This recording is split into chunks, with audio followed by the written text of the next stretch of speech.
तुम्हारा देखिए, तुम्हारे पिता राजा दशरथ गोरे, रानी कौशल्या गोरी, तुम्हारे भाई लक्ष्मण गोरे, अब तुम काले कैसे पैदा हो गए ये नहीं समझ में आ रहा। हे राम, गोरी तुम्हारी माँ तो कौशल्या, गोरे पिता तुम्हारे, तुम्हारी माँ तो कौशल्या, गोरे पिता तुम्हारे। बूढ़ा भेद हम खोली बताओ, बूढ़ भेद हम खोली बताओ, तुम काहे अवतारे, सुनो हमारे राम रसिया।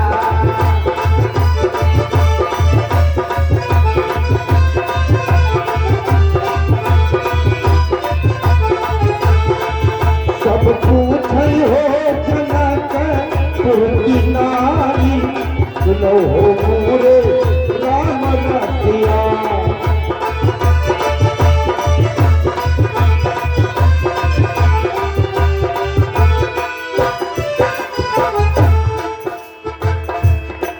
नहीं बोले राम लक्ष्मण भरत शत्रुघ्न तो एक सखी बहुत चंचल थी, आई कहने लगी बहन इस बार बोलेंगे क्योंकि मैं इतनी कड़ी बात कहने जा रही हूँ। सुनो सखी ले अयोध्या कथा जीव, सुने न बड़ा मजबूत हो, सखी अयोध्या कथा जीव, सुनन बड़ा मजबूत हो। हे बहन खीर खाई के अयोध्या की रनिया, फिर खाई के अयोध्या की रनिया, पैदा कराती पूत, सुनो हमारे राम रसिया।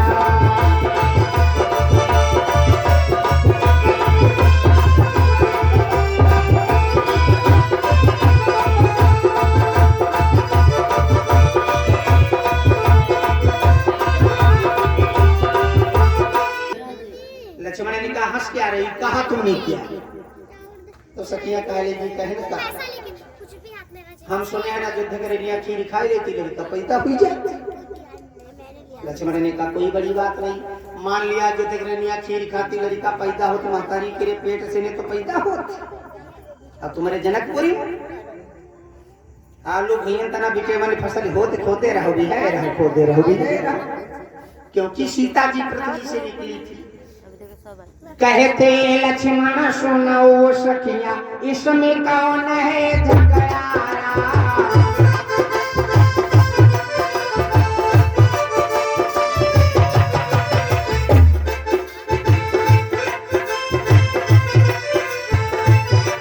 धरती से निकला करके जगरा, सुनो सीता तेरी सखिया।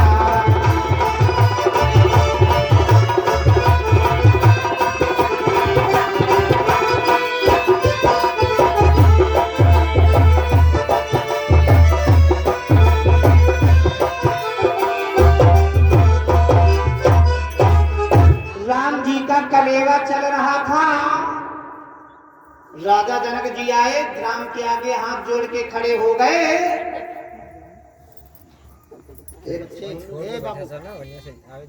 सही बात, जब थोड़ा उधर बातें ना करो, आगे बैठ के खड़बड़ उठो तो समझ नहीं आता। ए बच्चों तुम लोग भी शांति बैठो। राजा जनक आए, कहने लगे राम। राम ने कहा महाराज जी, कहा आप कलेवा में हमसे कुछ मांग ले। तो राम सोचने लगे हम क्या मांगे, क्योंकि जनकपुरी की सखियां बड़ी कटीली है।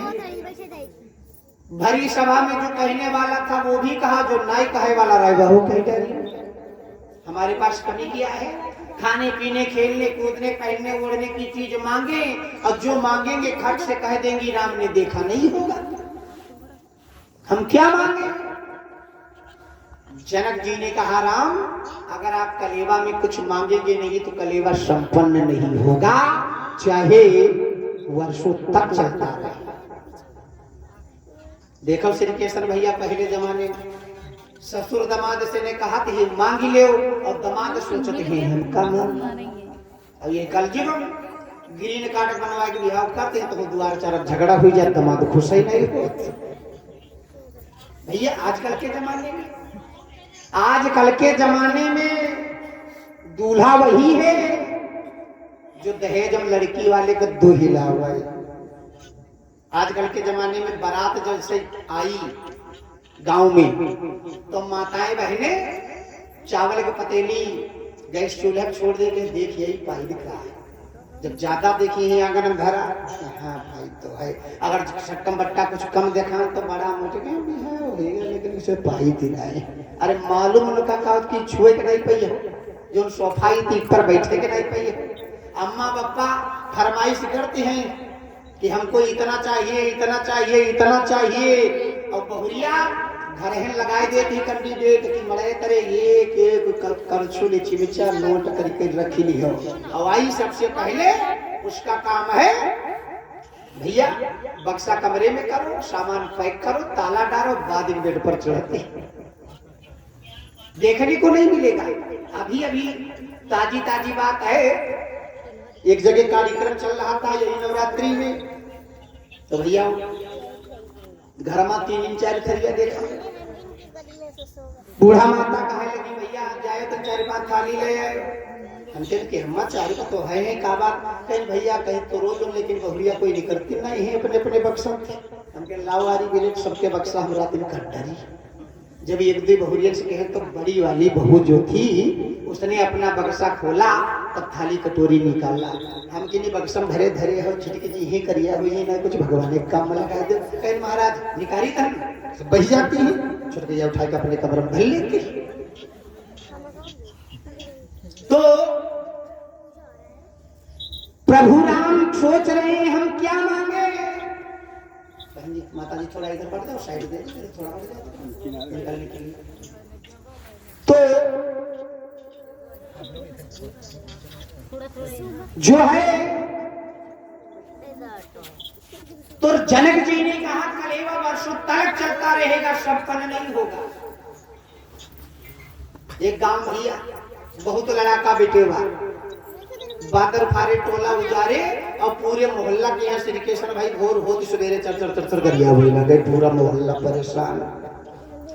अम्मा बप्पा परेशान, तो अम्मा बप्पा कर्जा लेके बारात लगाई, ब्याह है, बारात आई, ब्याह हो गया, कलेवा होगा, सामान लाता जाए, दमाद देवता 3 कोनी मुंह बनाए पर सब ठाड़ रहे। तेरे ससुर दौड़ा दौड़ा घूमत रहे, देखी कुर्सी ले आवा, कहला भैया ठाड़ी का है बैठ जाओ। कहला चाचा बैठ का जाई हम खुश नहीं है।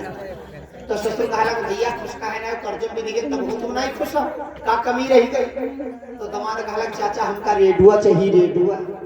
ससुर बड़ा हरामी रहा है, कहला भैया रेडुआ का करी हो, जो रेडुआ तुम्हारे संग विदा करी तुम सुनी हो, तुम्हारे घर के सुनी, मौका लगी टोला मोहल्ला सुनी है, और बात बढ़ी तो नाते रिश्तेदार तक सुनी है, कब बिगड़ जाए तो हम क्या बताइए। वाती लड़ा का भी त्योहार रहबे करे। तो जनक जी ने कहा राम आप कलेवा ने हमसे कुछ मांग ले। काफी प्रयास किया तो राम जी ने कहा राजन आप देना चाहते तो हम मांगना भी चाहते, का मांग लो, का त्रिवाचक कर दो। जनक जी ने त्रिवाचक किया तो राम जी ने कलेवा में मांगा कि राजन हमारी बारात में जितने लड़का कुंवारी आए हैं सबका ब्याह जनकपुरी से करवाए। यही कलेवा में मांग रहे हैं, मजाक की बात नहीं, पुराण की बात। ब्रह्मा ने उतनी कन्याएं पहले से वहां उत्पन्न कर रखा था। जो कन्हैया के साथ 16,108 थी गोपियां, वो सब वहीं पे उत्पन्न थी, माया तो वही है। कलेवा संपन्न हुआ, होई लागी मगनी, होई लागी छटनी। राम सीता महलों में चले गए। अब राजा दशरथ जनक जी के दरवाजे से दूल्हा सजाते, बारात सजाते, और जनक जी की राज्य में ब्याहने चले जाते। वहां जो बहू दहेज पाते लेके आते रखते, फिर दूसरे दिन ब्याहने चले जाते।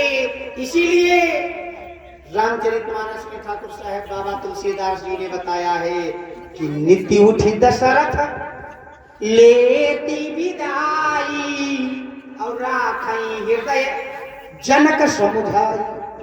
कि नित उठी दशरथ लेती विदाई, राखही जनक हृदय समझाई। कि विदाई लेके आते, सीने लगा करके रात विश्राम कराते, सेवा सत्कार करते, फिर दूसरे दिन ब्याह में चले जाते। 6 महीने में सारे ब्याह संपन्न हो पाए। तब जनक जी ने अपने दरवाजे से बारात विदा की। जिस दरवाजे से एक डोली चलती है, सभी की आंखों में आंसू आ जाते हैं। जहां से हजारों की संख्या में डोलियां चले, मोबाइल छीनी किनका हम कर देते तो बारात चलते चलते अयोध्या आई। हर दरवाजे पे डोलियां उतरी। या तो सब कथा सुनाई ना आवे। अब है सोहर सरिया चुटकुला सुनावे लागे, इनके मुहते मोठ पड़ते मोठ नहीं बची। थोड़ा ध्यान लगाओ। बोलिए हनुमंत लाल की जय। हारमोनिया बजाई, हारमोनिया लिए पैसा ऐसे तैसे में दुनिया तो मुझे समझ हमारा ही चाहिए ना। शांति रहोगे, कुछ कल्याण होगा। हर दरवाजे पे डोलियां आके उतरी। हर सास अपनी बहू की आरती उतार के महलों में ले गई। जब कौशल्या, कैकेयी, सुमित्रा तीनों रानियां चारों बहुओं की आरती उतारने आई, दशरथ जी ने रोक दिया। तो कौशल्या ने कहा महाराज आरती के लिए क्यों रोक रहे हो? तो दशरथ जी ने अपनी रानियों के हाथ जोड़ा। कहा देवियों, आज ये पराई बेटियां हमारी बहू बन के हमारे घर में आई हैं। तो हर सास का धर्म होता है कि जैसे पलक अपने दीदे की रक्षा करती है, इसी तरीके से हर सास का धर्म है कि बहुओं की हर कमी छिपावे, पलक बनके बहुओं की रक्षा करे। आज नई नई आई है तो इनकी आरती उतारो, अब कल मोहल्ले में इनमें बुराई करो, 50 कमी निकालो, तो ये शोभा नहीं देता। कि जैसे पैसे हर सास का ये धर्म होता है कि अपने बहुओं की रक्षा करें, बहुओं की हर कमी छिपाएं। लेकिन कल जो बड़ा उल्टा रिवाज है। सासो चाहे जब तीनी की होई, बिटिया ससुराल तेरे मैके पहुंची है, अम्मा सबसे पहले पूछी कि बिटिया तुम्हारी सासु कैसे? बिटिया धड़ा मत रोवे लगी है गिरने के, अम्मा हमारी किस्मत फोड़ दी है। सास हमारी तो बड़ी कटबोर है। चाहे जत्तो पाला पड़ते हो बरहरे जगाई दी, कहीं बहुरिया अगर स्नान नहीं करी है तो वो लड़कवा खाई नहीं। भैया पाला अपना तो मचिया पर आई से बैठ जैसे रजयम देवी जी की मूर्ति, हम बहुरिया सूली चढ़े, कोई पाला में स्नान करे। और कोई कोई बहुरिया 3 कर सास की आगे है, सास के सामने बाल्टी भर के घर में जाके मुस्का ढंगनाते हैं, कपड़ा बदल एक सास का आगे नाचे लगी। सास भरारे में मोहल्ला में जाई सेठाई हमारे बहुरिया बड़ी नेकी है, भरारे में स्नान कर लेती भैया। तो राजा दशरथ ने तीनों देवियों से कहा, तो तीनों देवियों ने कहा राजन हम आपको वचन देते हैं जैसे पलक अपने दीदी की रक्षा करती है, हम बहुओं की हर कमी छिपाएंगे, पलक बन के रक्षा करेंगे। तब आरती उतार के महल के अंदर ले गए। पहले जमाने में ऐसा होता था, जिस दिन लड़के वाले के वहां 6 होती थी, जो 7 सुहागिन बनाई जाती है, वो 7 सुहागिन मिलके एक हल्दी की गांठ मठे में डाल देती थी।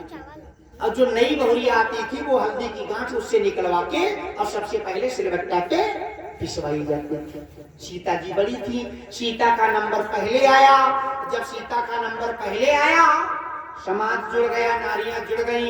एक तो नई बहुरिया घूंघट की ओट में वो गांठ निकाल के लाई, सिलबट्टा रखा गया और सिलबट्टा पे गांठ रख के और जैसे पत्थर मारा वो हल्दी की गांठ कूद गई। सखियां खिलखिला के हंस पड़ी। सीता जी उठा के लाई, दोबारा पत्थर मारा, फिर कूद गई।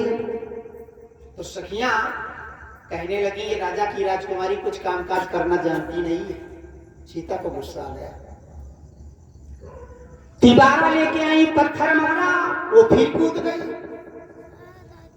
तो सखियों ने कहा इसका मतलब इसकी मां सुनैना भी कुछ कामकाज करना नहीं जानती होगी, इसीलिए तो बेटी को नहीं बताया। जब माता का नाम आया तो सीता को आया क्रोध, उठाया घूंघट, क्रोध में देखा वो गांठ गई तो कहां गई। क्रोध में जब दृष्टि पड़ी सीता की हल्दी की गांठ पे, वो हल्दी की गांठ जल के भस्म हो गई। बोले शंकर भगवान की जय। जब हल्दी की गांठ भस्म हो गई, महलों में सन्नाटा छा गया। कोई कोई कहा लगी हाँ दशरथ ऐसी बहुरिया लाए, या तो जी का देखी भाई भस्म हुई जी। सेठाइन जैसी महिलाएं खड़ी रहा, कहा लगी हाय बहनी का बताई, जब डोली सुधरी रहे आगे हमें ठाड़ी रहा, या का घूंघट पाड़े रहा, घूंघट फाड़ देख ले दुनिया रही हम नहीं। चर्चा हो गई। ये बात दशरथ के कानों में पहुंची। दशरथ जी आए दरबार में, सीता के आगे एक पैर से हाथ जोड़ के खड़े हुए। देख ये लड़की बैठ के लिए खड़ी है। अब उठी तो तुम समझ लो, लड्डू धरे फेंक में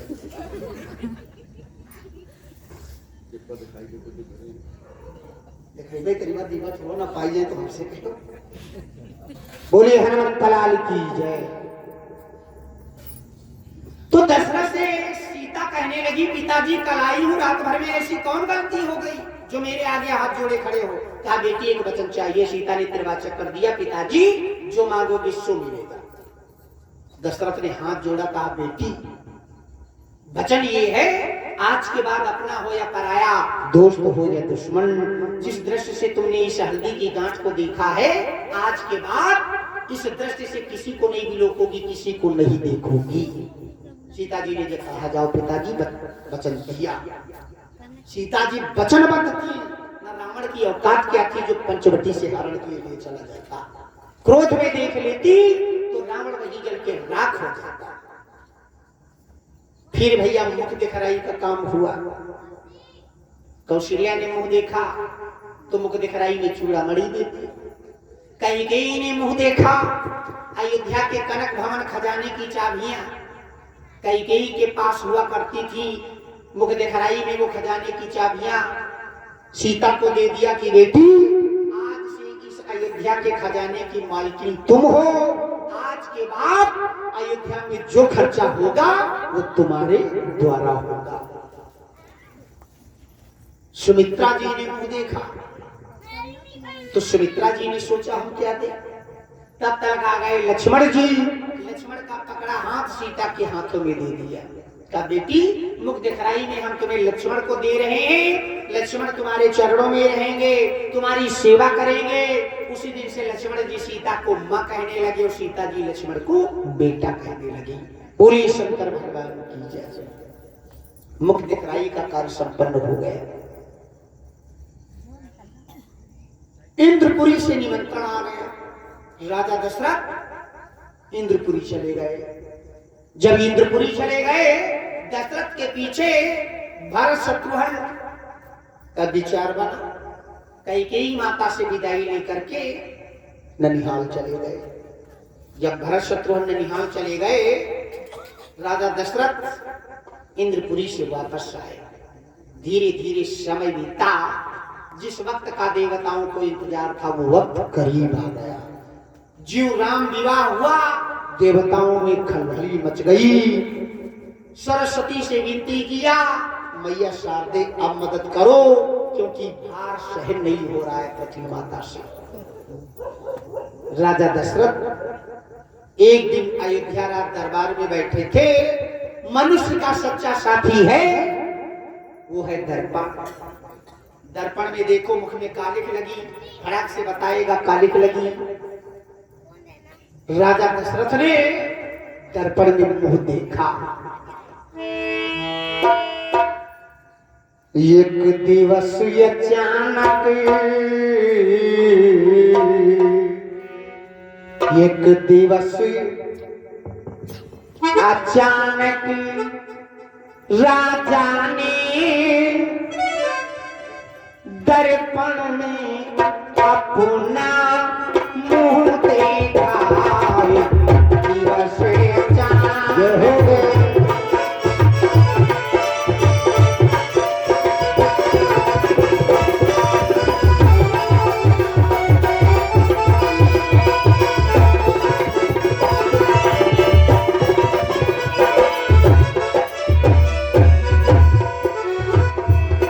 इति